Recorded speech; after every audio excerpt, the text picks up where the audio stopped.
Before the season, the best midfielder in the league debate might have been between two players, Christian Petrarca and Marcus Bontempelli. But after a 2-0 start, Carlton star Patrick Cripps might have something to say about that. Cripps is averaging nearly 33 disposals and 2.5 goals per game. But what's changed to make him so much more damaging this year? The simple answer is work rate. In this clip here, he sprints towards the forward 50 and is somehow able to float in to take this grab, which he's turned into a goal. It's not as if the Dogs didn't put any time into him during round 2 either. You'll see at a lot of the around the ground stoppages, Josh Dunkley goes in and really lays a body on Cripps, but the Carlton star just keeps working through it. This was the best example. Cripps is able to get some space away from Dunkley and just bides his time on the run. He doesn't get sucked into trying to chase the ball, while Dunkley does for a split second. That little gap gives Cripps all the time he needs to get the space for this goal. Generally, there isn't too much reinventing the wheel when it comes to centre bounce work, but this is just glorious to kick the first goal of the game. This might be a new wrinkle we're seeing in the Michael Voss and Ash Hansen regime.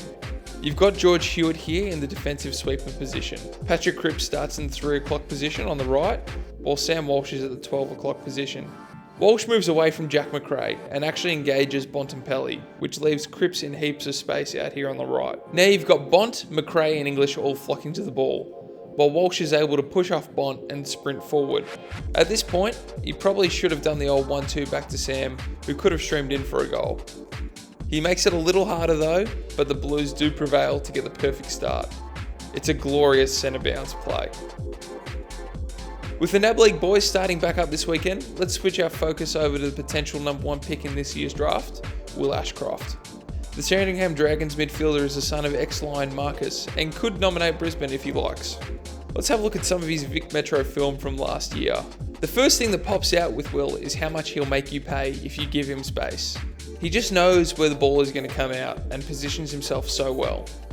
He finishes with class too. Ashcroft is great at bursting through tackles, and he's pretty elusive in traffic.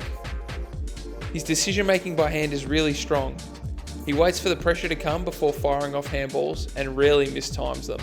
Head back to afl.com.au to read Cal Toomey's story on Will. It's a brilliant read and gives you plenty of insight into what Will's like when it comes to preparation. That's all for the scouting report this week. We'll see you again next week.